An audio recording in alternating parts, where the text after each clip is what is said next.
नमस्कार दोस्तों, कैसे आप लोग? आशा करते हैं अच्छे होंगे। आज मैं लेकर आया हूँ क्लास 10 का बायोलॉजी जनन। जनन में हम लोग पहले पढ़ चुके हैं कि जनन किसे कहते हैं, ये कितने प्रकार के होते हैं। आज हम लोग पादप में जनन पढ़ रहे हैं। पादप में जनन जनन के प्रकार में बता दिए थे हम कि जनन 5 प्रकार के होते हैं। सबसे पहला क्या बताए थे? विखंडन विधि। क्या बताया? विखंडन विधि। तो देखो विखंडन विधि किसे कहते हैं। सबसे पहला कौन सा विधि है? विखंडन। तो विखंडन विधि किसे कहते हैं? तो वैसा जनन की विधि वैसा जनन की विधि जिसके द्वारा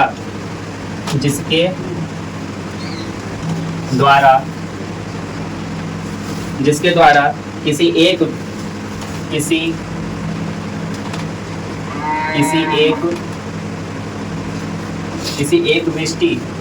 वृष्टि का मतलब क्या होता है बताते हैं।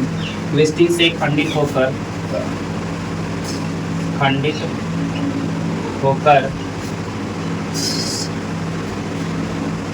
अन्य सजीवों का निर्माण होता है। अन्य सजीवों का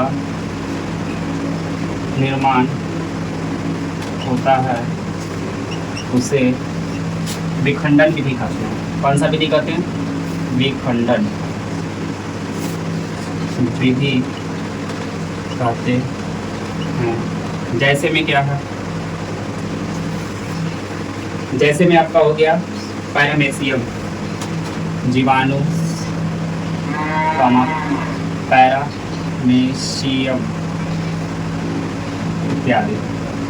चलिए देखिए क्या लिखा है हम यहाँ पर कि वैसा जनन की विधि जिसके द्वारा किसी एक विष्टि से खंडित होकर अन्य सजीव का निर्माण होता है, उसे क्या कहते हैं? विखंडन विधि। एक विष्टि का मतलब किसी एक प्राणी। ये एक प्राणी है। एक क्या है? प्राणी। ये पैरामीशियम का फोटो है। इससे क्या होता है? ये ऐसे विखंडन होता है।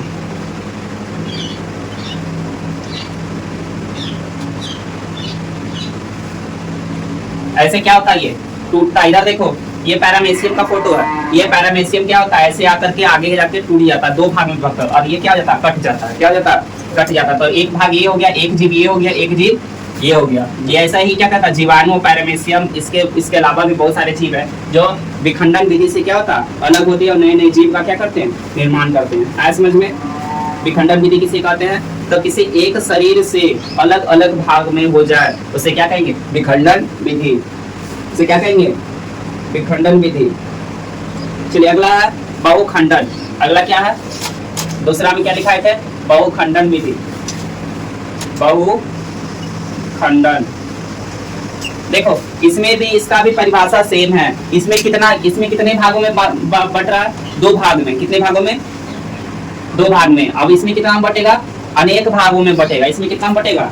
अनेक भागों में। तो थोड़ा सा इसमें क्या होगा? चेंजिंग होगा परिभाषा से। थोड़ा क्या होगा? चेंजिंग। देखो इसमें परिभाषा सेम रहेगा लेकिन खाली थोड़ा सा क्या होगा? चेंजिंग होगा। देखो चेंजिंग क्या होगा इसमें होगा। खंडित होकर के अनेक सजीव का निर्माण करते हैं, उसे क्या कहते हैं? बहुखंडन विधि। बहुखंडन विधि कहते हैं। वैसा जनन की विधि जिसके द्वारा किसी एक विष्टि से खंडित होकर अनेक सजीव का निर्माण होता है उसे क्या कहते हैं? उसे बहुखंडन विधि कहते हैं। जैसे में क्या होगा? जैसे में इसमें आप लोग अमीबा होगा, प्लाज्मोडियम होगा। जैसे में क्या होगा? अमीबा, प्लाज्मोडियम,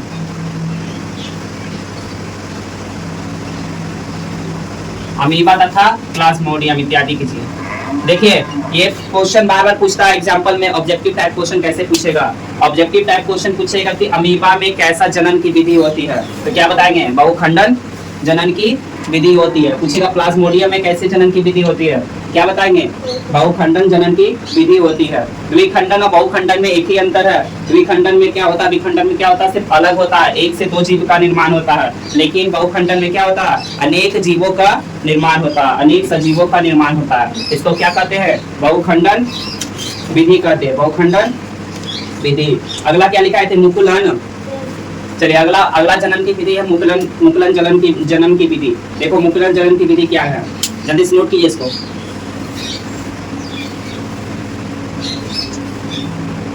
चलिए अगला देखेंगे मुकुलन। 2 नंबर में क्या है?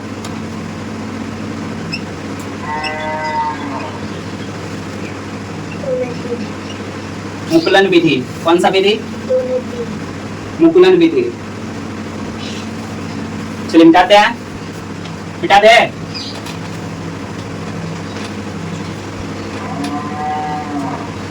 चलिए देखिए मुकुलन जनन की विधि क्या है।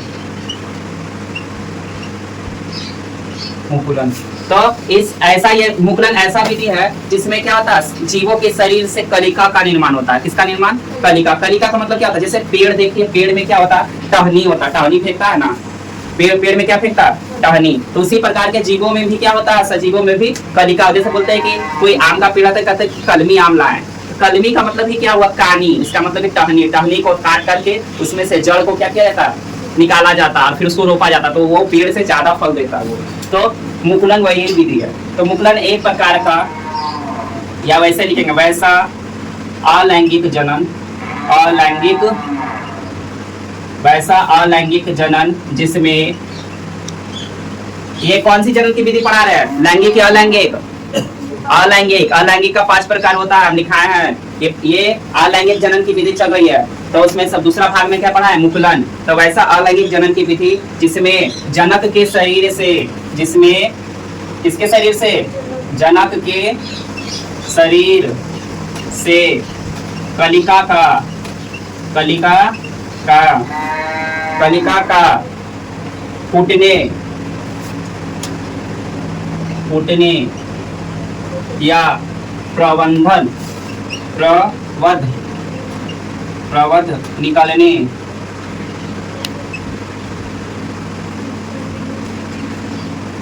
के फलस्वरूप स्वरूप होता है। देखो क्या क्या लिखा है? वैसा अलैंगिक जनन जिसमें, वैसा अलैंगिक जनन जिसमें जनक के शरीर से, किसके शरीर से? जनक के शरीर से। जनक मतलब क्या होता है? जो जन्म देने वाला। माता पिता को क्या बोलेंगे? जनक। बच्चे को क्या बोलते हैं? शिशु। लेकिन जो उत्पन्न कर रहा है शिशु को, माता पिता को क्या बोलेंगे? जनक। जनक आया समझ में? किसको बोलते हैं? जो जन्म देगा, जो जन्म देगा उसको जनक कहेंगे। तो जनक के शरीर से कलिका फूटने या प्रवध निकलने के फलस्वरूप किसका निर्माण, कौन सा जनन होता है? मुकुलन जनन होता है। कौन सा जनन होता है? मुकुलन जनन होता है। तो इसमें क्या हो गया? एग्जाम्पल में आप लोग बताइए, एग्जाम्पल में किसमें जो है कहानी को काट के लगाया था? गुलाब। गुलाब का पौधा। किसका पौधा? गुलाब का पौधा। बहुत सारे पौधे हैं जो इसमें क्या होता है? मुकुलन के द्वारा क्या होता है? जनन होता है। जैसे में क्या होगा? गुलाब। एक बार स्पाइगरा नामक, स्पाइगरा नामक एक जीव है जिसमें भी ये क्या होता है? ये मुकुलन के द्वारा क्या होता है? जनन होता है। किसके द्वारा जनन होता है? मुकुलन के द्वारा। चलिए इसके बाद हाइड्रा भी लिख सकते हैं, हाइड्रा इत्यादि कर दो। एक इसके द्वारा जनन होता है? मुकुलन के द्वारा। अगला तीसरा है अपखंडन। कौन सा? अपखंडन या बीजाणु जनन, उसी को बोलते हैं। उसी अपखंडन विधि नहीं लिखा है, अपखंडन वही बोले थे जो बहुखंडन है। चलिए बीजाणु जनन। अगला क्या है? बीजाणु जनन। अगला क्या है? बीजाणु जनन। तो बीजाणु जनन किसे कहते हैं? तो वैसा जीव, वैसा अलैंगिक जनन जिसमें क्या, जिसमें निम्न श्रेणी के जीव जनन करती है, उसे क्या कहते हैं? बीजाणु जनन। बीजाणु जनन। वैसा अलैंगिक जनन की विधि जिसमें छोटे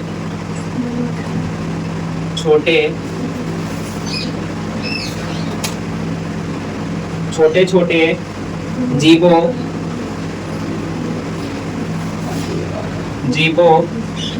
में होता है उसे बीजाणु जनन कहते हैं। बीजाणु जनन की विधि कहते हैं।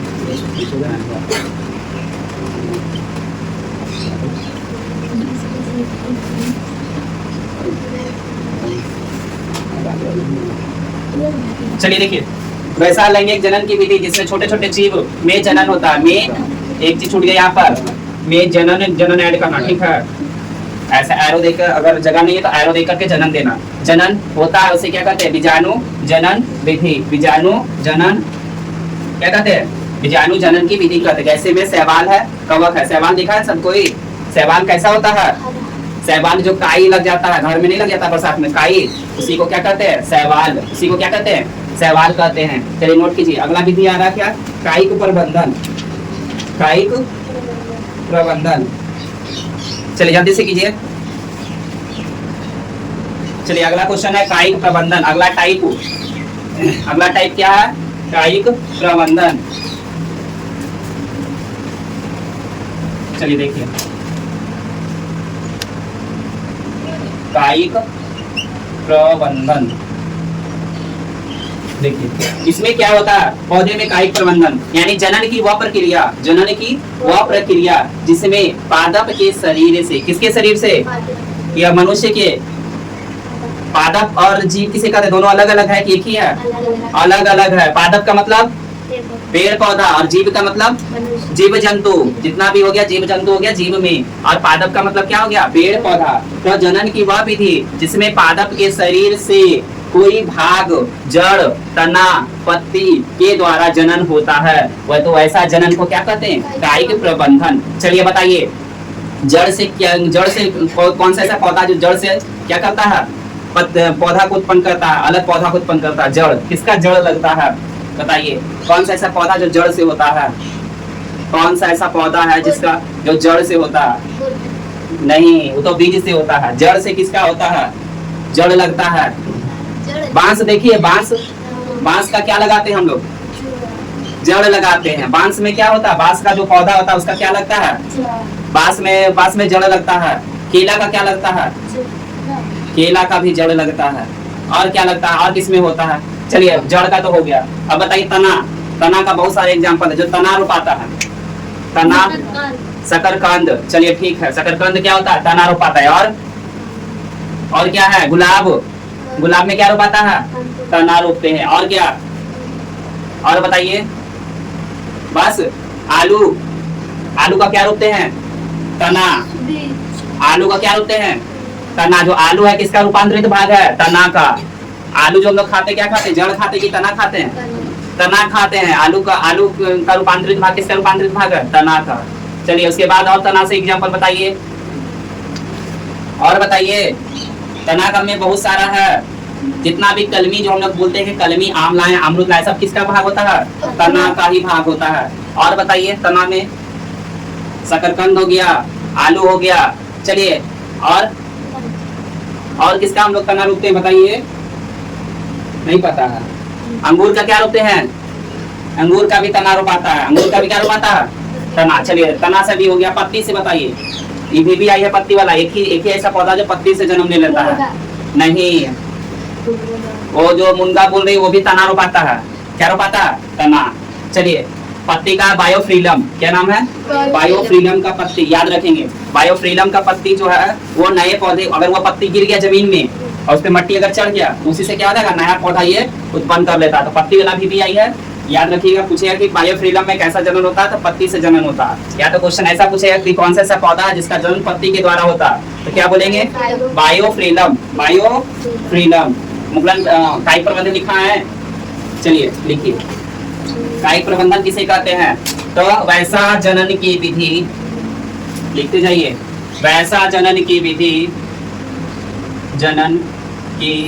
विधि जिसमें पादप के शरीर, ब्रैकेट में लिखिएगा, जड़, तना, पत्ती से अन्य पादप का जनन होता है, उसे कायिक प्रबंधन कहते हैं,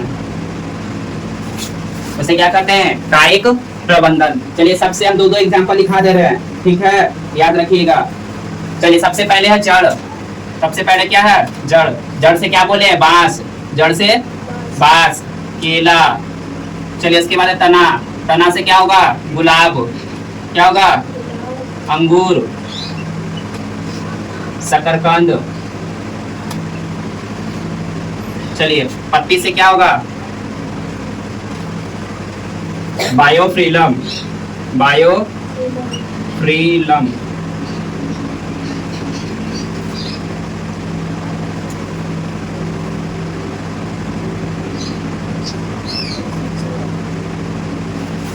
बायोफ्रिलम। बायोफ्रिलम का पत्ती जो है क्या होता है, इसमें रो नहीं होगा, बॉ में रो होगा, ठीक है। ब्रायोफिलम। ब्रायोफिलम। देखिए इसका पत्ती यही है, इधर देखिए, ध्यान से देखिए, ये जो पत्ती दिख रहा है यही पत्ती है बायोफ्रिलम का, जिसके देखिए पत्ती से क्या हो रहा है, नए नए पौधे का निर्माण हो रहा है। तो बायोफ्रिलम याद रखेंगे, बायोफ्रिलम। ये क्या बीबीआई है, बायोफ्रिलम। बायोफ्रिलम का पत्ती से क्या होता है, नए पौधे का निर्माण होता है। चलिए अगला क्वेश्चन, पांचों प्रकार हो गया। अब पढ़ेंगे हम लोग लैंगिक जनन। अब आएंगे जीवों के बारे में, सजीव से पढ़ लिए, अब किसके बारे में आएंगे, जीवों के बारे में आएंगे। चलिए जल्दी से नोट कीजिए।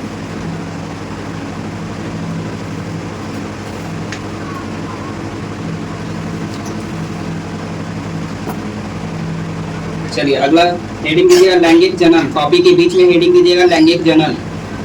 लैंगिक जनन।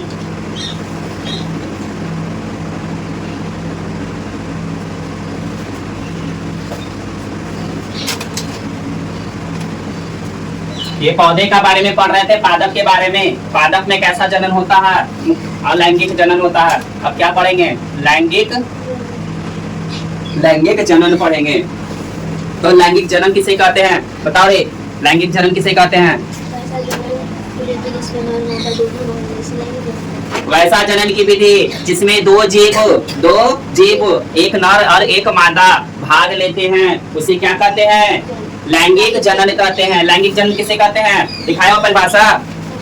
लैंगिक जनन किसे कहते हैं, तो वैसा जनन की विधि, वैसा जनन की विधि जिसमें दो जीव नर तथा मादा भाग लेते हैं, उसे लैंगिक जनन कहते हैं। लैंगिक जनन कहते हैं। आया समझ में, लैंगिक जनन किसे कहते हैं, तो वैसा जनन की विधि जिसमें दो जीव नर तथा मादा दोनों भाग लेते हैं, उसमें क्या कहते हैं, लैंगिक जनन की विधि कहते हैं। उसे क्या कहते हैं, लैंगिक जनन की विधि कहते हैं। तो लैंगिक जनन मुख्यतः किसमें होता है, जीवों में होता है। किसमें होता है, जीवों में। और लैंगिक जनन मुख्यतः किसमें होता है, पादपों में। किसमें होता है, जीवों में भी होता है, एक कोशिकीय जीव में भी अलैंगिक जनन होता है। जैसे हाइड्रा, हाइड्रा क्या है, जीव है, पौधा नहीं है, हाइड्रा क्या है, जीव। स्पाइग्रा ये सब क्या है, जीव है, जीवाणु जीव है। तो ये सब में भी होता है, लेकिन ये कितनी कोशिकीय है, एक कोशिकीय। बहुकोशिकीय जीवों में मुख्यतः क्या होता है, अलैंगिक जनन होता है, जिसमें एक नर एक मादा क्या लेते हैं, भाग लेते हैं। क्या लेते हैं, भाग लेते हैं। तो इसमें हम लोग फिर पुष्प के बारे में पढ़ेंगे। पुष्प में भी लैंगिक जनन होता है। जो बड़े जाति के पेड़ पौधे हैं उसमें कौन सा जनन होता है, लैंगिक जनन होता है। और फिर जीव के बारे में पढ़ेंगे। किसके बारे में पढ़ेंगे, जीव के बारे में। तो सबसे पहला जो है पौधे के बारे में पढ़ेंगे। पौधे में लैंगिक जनन, पौधे में लैंगिक जनन, पौधे में लैंगिक जनन। चलिए देखिए, तो सबसे पहले आता है पौधे में लैंगिक जनन। जनन कहाँ से होगा, पौधे में फूल से होता। किससे होता, फूल से होता। किससे होता, फूल से होता है। सबसे जो लैंगिक जनन का जो भाग है पौधे में, किससे होता है, फूल से। किससे, फूल से। तो फूल का कितने भाग में है, फूलों को जनन के अनुसार भागों में बांटा गया है। तो फूल के 4 भाग होते हैं। कितने भाग होते हैं, किसी पुष्प के कितने भाग होते हैं, 4 भाग होते हैं। सबसे पहला भाग क्या है, बाह्य दल पुंज। बाह्य दलपुंज। दूसरा क्या है? दलपुंज है। क्या है? दलपुंज है। लगता खा के नहीं है। तीसरा क्या है? उमंग है। क्या है? उमंग। लिखा रहा उमंग। और चौथा क्या है? जयांग है। चौथा जयांग है। फूल के 4 भाग होते हैं। फूल के कितने भाग होते हैं? 4 भाग होते हैं। सबसे पहला क्या है? बाह्य दलपुंज। सबसे पहला भाग बाह्य दलपुंज। दूसरा भाग उमंग, सॉरी दलपुंज। तीसरा भाग उमंग और चौथा भाग जयांग। देखो कोई भी फूल हम लोग देखते हैं, फूल क्या करते हैं? देखते हैं। जैसे एक फूल मान लेते हैं, एक प्रकार का एक ऐसा फूल बना रहे हैं हम, अच्छा तो बनेगा नहीं।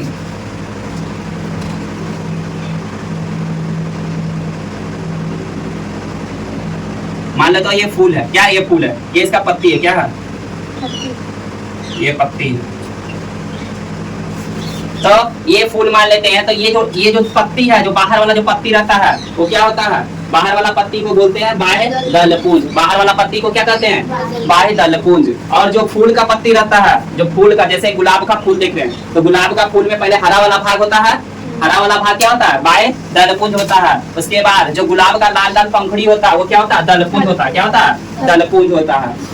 उसके बाद फूल में भी क्या होता है? एक ऐसा डंटी निकला हुआ है। जैसे अड़हुल का फूल देख लो, अड़हुल का फूल परफेक्ट है। बाहर का जो हरा वाला ग्रीन, जो नीचे वाला डंटिया होता है जिसमें हरा वाला भाग लगाता है, वो बाह्य दलपुंज होता है। और जो लाल वाला पंखुड़ी होता है, जो पंखी होता है, जो फूल होता है, उसको कहते हैं दलपुंज। उसमें से एक डंटल निकला हुआ रहता है, उसको कहते हैं पुमांग। और नीचे में जो नीचे जयांग का भाग नहीं दिखता है, जयांग सबसे क्या होता है? अंदर में होता है, नीचे में होता है। वही क्या बनता है? फल बनता है। तो इसमें हम दोनों का, इसमें से जो पुष्प का जनन भाग है, ये दोनों भाग क्या करता है? कंप्लीट करता है। ये दोनों से मतलब नहीं है। जनन में किन दोनों को पढ़ना है? ये दोनों, पुमंग और जयांग। पुमंग और जयांग। ये पुष्प का नर भाग है। नर। ये कौन सा भाग है?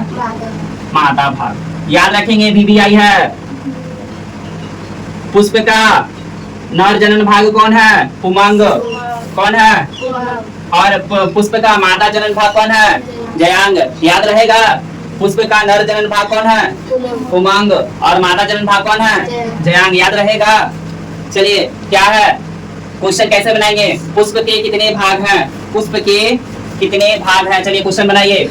पुष्प के कितने भाग हैं? पुष्प के कितने भाग हैं? चलिए क्वेश्चन बनाएंगे। ये हमारा क्या हो जाएगा? आंसर होगा पुष्प के 4 भाग है। चलिए चारों भाग का नाम लिखेंगे। जल्दी से नोट कीजिए। क्या होगा? जल्दी से नोट कीजिए, जल्दी से। क्या कर रही बैठ के? तो बनाओ। पुष्प के कितने भाग है? 4 भाग है। पुष्प के कितने भाग है? 4। जल्दी से नोट कीजिए।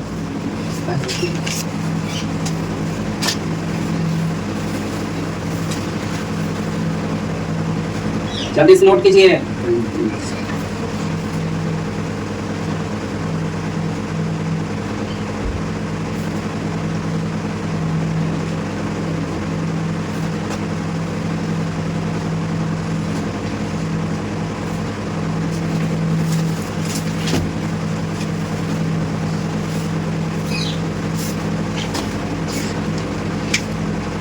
चलिए इसमें हम दोनों का, इसमें जनन भाग में हम दोनों को क्या पढ़ना है? सिर्फ पुमंग और जयांग के बारे में पढ़ेंगे डिटेल से। किसके बारे में पढ़ेंगे? पुमंग और जयांग में क्या करेंगे? डिटेल से पढ़ेंगे। तो सबसे पहले पुमंग के बारे में हम लोग पढ़ते हैं और जानते हैं कि पुमंग क्या है।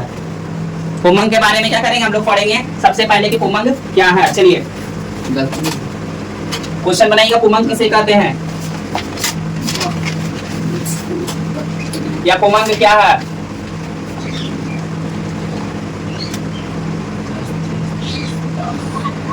किसे कहते हैं या क्या है? सेम क्वेश्चन है। चलिए आंसर लिखेंगे। यह क्या होता है? पुष्प का नर भाग होता है। यह पुष्प का नर भाग होता है। यह पुष्प का नर भाग होता है, जिसमें लंबी लंबी रचनाएं पाई जाती है, जिसे पुंकेसर कहते हैं।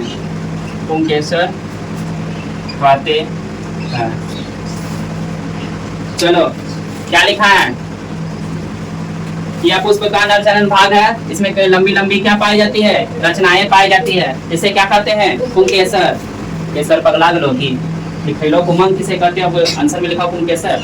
पुमंग को ही क्या कहते हैं, पुंकेसर कहते हैं। पुमंग को क्या कहते हैं, अजयांग को क्या कहते हैं, स्त्री केसर। जयांग को क्या कहते हैं, स्त्री केसर। अगला क्वेश्चन, पुमंग, पुमंग के कितने भाग होते हैं, पुमंग के कितने भाग होते हैं, भाग होते हैं। आंसर लिखेंगे, पुमंग के 4 भाग होते हैं। पुमंग के कितने, सॉरी पुमंग के 2 भाग होते हैं, पुमंग के 2 भाग होते हैं। चलिए सबसे पहला क्या है, सबसे पहला भाग है तंतु। सबसे पहला भाग तंतु, दूसरा भाग परागकोश, परागकोश। सबसे पहला भाग क्या है, तंतु, और दूसरा भाग परागकोश। सबसे पहला भाग क्या है, दूसरा भाग परागकोश, याद रखेंगे। चलिए तंतु क्या है, पूछेगा तंतु क्या है।